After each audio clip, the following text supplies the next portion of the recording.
إن في خلق السماوات والأرض واختلاف الليل والنهار لآيات لأولي الألباب۔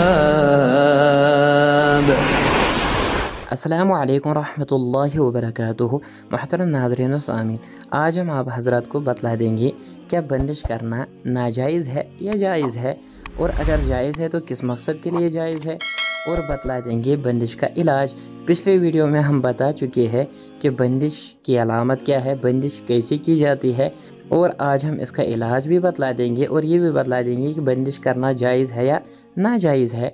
बंदिश करना जायज़ है या नाजायज़ है, ये जिस मकसद के लिए की जा रही है उस पर मुनहसर है, यानी उसी लिहाज से देखा जाएगा कि जायज़ है या नाजायज़ है।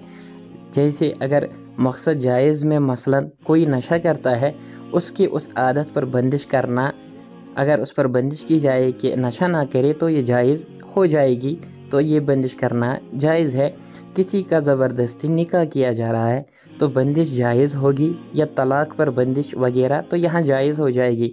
अगर मकसद नाजायज़ है तो बंदिश भी नाजायज़ होगी, मसलन किसी का निकाह बिला वजह बांध देना, कारोबार बांध देना, सेहत बांध देना, तरक्की बांध देना, मुलाजमत पर बंदिश कर देना वगैरह वगैरह, तो इस मकसद के लिए ये बंदिश करना नाजायज़ है। बंदिश का इलाज वज़ाइफ से उमूमन नहीं होता, बल्कि अक्सर केसेस में हालात मज़ीद पेचीदा हो जाते हैं। हाँ, कोई मुआलिज अपनी निगरानी में नखूश अमाल करवाए तो मुमकिन है कि बंदिश का इलाज हो जाएगा। दूसरा तरीका है कि मुआलिजिन से काट करवाई जाए, यानी वो बंदिश की काट कर दे, बंदिश ख़त्म हो जाएगी। और इसमें भी दो तरीके होते हैं, या तावीज़ात से काट हो या मुअक्कलात से, यानी या तावीज़ के ज़रिए बंदिश ख़त्म कर दी जाए या मुअक्कलात के ज़रिए। अक्सर लोग बंदिश को मजाक समझते हैं और अपना वक्त जब सालों साल ज़ाया कर लेते हैं, फिर उन्हें यकीन आता है कि मसला कुदरती नहीं है बल्कि रूहानी है, किसी ने बंदिश मंतर वगैरह से कर रखी है। फिर जब वो इलाज की तरफ माइल होते हैं तो फिर अफसोस करते हैं कि वक्त से ये काम करते तो बंदिश ख़त्म कब की हो जाती। रूहानी मामलात को संजीदगी से लेना चाहिए।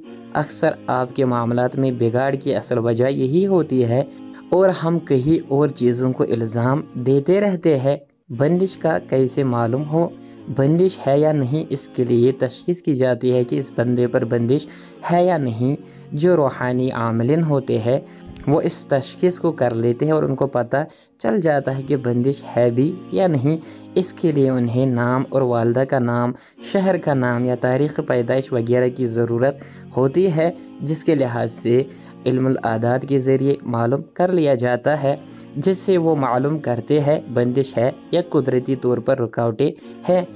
अगर आप काफ़ी दिन से परेशान हैं तो आप इस वजीफ़े को कर ले जो हमने पिछली वीडियो में बतला दिया है, जिसके लिंक आपको वीडियो के नीचे मिल जाएगी। तो इसको कर लीजिए तो बंदिश ख़त्म हो जाएगी। अल्लाह ताला हमें हर शर से महफूज फरमाए, आमीन।